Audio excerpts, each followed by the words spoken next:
there lived a baker Van Amsterdam who was as honest as he could be. This morning he checked and balanced his scales, and he took great care to give his customers exactly what they paid for, not more and not less. Van Amsterdam's shop was always busy because people trust him and because he was a good baker as well. And never was the shop busier than in the days before December 6, when the Dutch celebrate St. Nicholas Day. At that time of year, people flocked to the baker's shop to buy his fine St. Nicholas cookies. Made of gingerbread, iced in red and white, they looked just like St. Nicholas as the Dutch know him. Tall and thin, with a high red bishop's cap and a long red bishop's cloak. One St. Nicholas Day morning, the baker was just ready for business when the door of his shop flew open. In walked an old woman wrapped in a long black shawl. Have give for a dozen of huge St. Nicholas cookies. Taking a tray, Van Amsterdam counted out 12 cookies.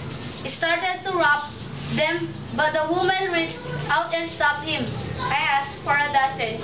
You have given me only 12. Madam, everyone knows that a dozen is 12. But I think the dozen is 13. Give me one more. Van Amsterdam was not a man of mere foolishness. Madam, my customers get exactly what they pay for, not more and not less. Then you may keep the cookies. She turned to go, but stopped at the door. Van Amsterdam, whoever honest you may be, your heart is small and your fist is tight. Fall again, mount again, learn how to count again. Then she was gone. From that day, everything went wrong in Van Amsterdam's bakery. His bread rose too hung or not at all. His pies were sour or too sweet. His cakes crumbled or were chewy. His cookies were burnt at Duffy.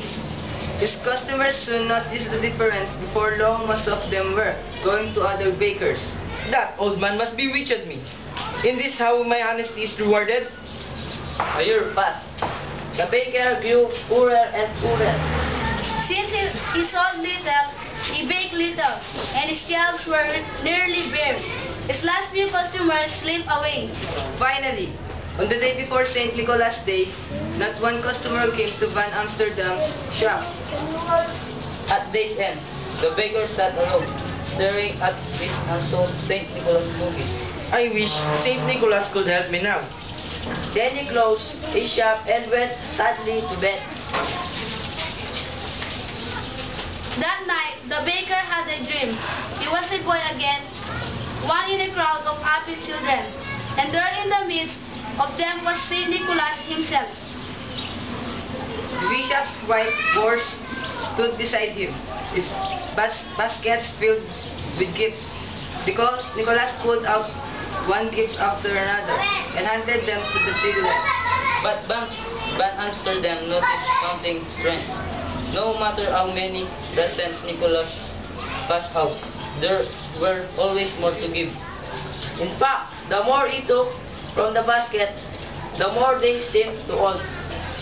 Then Nicholas handed a gift to Van Amsterdam. It was one of the baker's own St. Nicholas cookies. Van Amsterdam looked up to thank him, but it was a long-armed St. Nicholas standing there. Smiling down at him was the old woman with the long black cloak. Van Amsterdam awoke with a start moonlight, shone through the half-closed shutters as he lay there thinking. Always give my customers exactly what they pay for. Not more and not less. But why not give more? The next morning, St. Nicholas Day, the baker rose early. He mixed his gingerbread, dough, and rolled it out. He cut the shape and baked them. He iced them in red and white to look just like St. Nicholas. And the cookies were as fine as any he had made. Van Amsterdam had just finished.